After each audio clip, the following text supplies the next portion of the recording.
You point out that, in a certain sense, this 30-year American war in Indochina and this whole process of the preparation for the Korean War, then Vietnam, was going on even before the war ended. And it's quite striking that it seems to me what you're saying is that even though 1944 and 1945, the Soviet Union was still part of the Allied forces fighting against Nazi Germany and Japan, that we were already beginning to prepare the way for the new war, the Cold War, with communism as the big enemy. Is this an accurate characterization? Well, you are correct.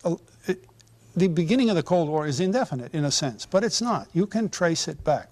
I myself, as a pilot, transport pilot, was asked one day to take about 40 transport aircraft to the north of Syria.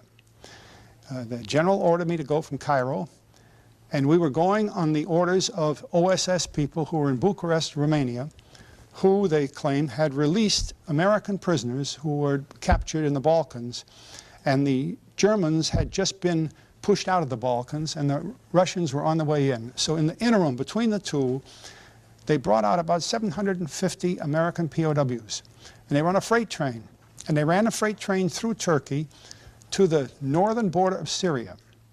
And we had our planes parked there, and the men jumped out of the train, climbed in our planes, and we started flying them back to Cairo. I noticed on my own plane there were 5 or 6 men who obviously weren't Americans. They're perfectly willing to talk. I went back and talked with them. They were pro-Nazi Romanians. They were intelligence specialists who were bringing out intelligence files not only of Eastern Europe, but of the Soviet Union area.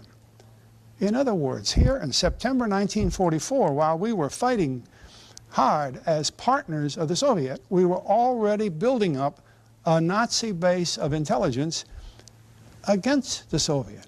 I mean, the Cold War was already in motion.